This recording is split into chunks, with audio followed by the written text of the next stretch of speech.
food in my teeth. I realized that I forgot to film an intro and an outro. I wanted to let you know that I went to a yoga retreat a couple of weeks ago with Yogascapes and Pukka Tea, and it was at this incredible farm in Sonoma called the Lotus Feed. The Lotus Feed. I wanted to share what I ate there because that was really a lot of what I captured. I didn't capture as much of like the actual like yoga experience from it because I didn't want to interrupt by filming things. I just didn't want to be that annoying girl at a yoga retreat who's constantly pulling out their phone and camera and all that stuff. The food was unbelievable. Everything was vegetarian. They do what's called seed farmed, seed to table, and basically it's like they plant most of what they grow on the farm. They've planted it, they've grown it, and then they feed it to us. And otherwise stuff is all sourced locally. It's I just wish I could live there. And I also wrote a blog post all about my tips for attending your first yoga retreat because I was terrified for the first retreat and I wish I had had this kind of advice before I went. So I'll link that in the description box below if you want to find out more about that.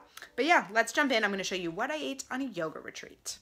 First of all, can we discuss how cute the accommodations were? I'm pretty sure this is glamping at its finest and the tent might have been nicer than my own home.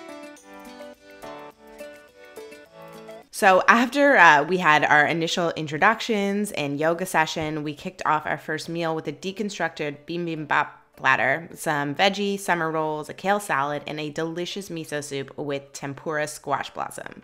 Also, they have a rule that you have to have dessert at every meal. So yeah, it's kind of my favorite place ever. And the next morning we woke up and had a more intensive hatha class, and I also experienced my first ever traditional tea ceremony, which was so cool. And we followed that with one of like the best brunches of my entire life. It was sort of like a take on Mexican food, so they had homemade tortillas, eggs, salsa, guac, and pretty much all the fixins. And then we spent the afternoon hanging around the retreat, and I took some shots for Pukka Tea, hence the solo yoga I'm doing by myself. And then Ashley led us through my first breathwork session, which was super intense, but also amazingly healing. If you've never done a breathwork session, I highly encourage it. But for dinner, we had a beet tartare, a salad made from veggies all from the farm, and pizza in their outdoor pizza oven. Guys, I went back for thirds. It was so good. And then we just ended the night with a campfire.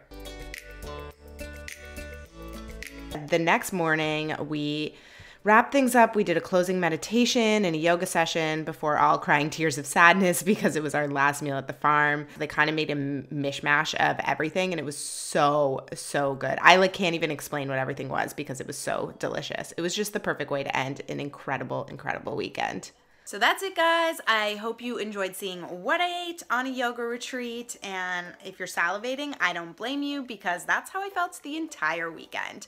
So I'm trying to be more consistent with these videos, but things are really busy around here right now, and it's summer, and I want to be outside and enjoying life, and honestly, I want you guys to be outside enjoying life. I don't want you inside on your computers, so trying to come back week to week with these, but you know, they might be a bit more sporadic here and there over the summer months, and then I'll be back in the fall more consistent. But just, you know, being kinder to myself and not feeling the need to show up even if I promised you, because we should all show a bit more compassion.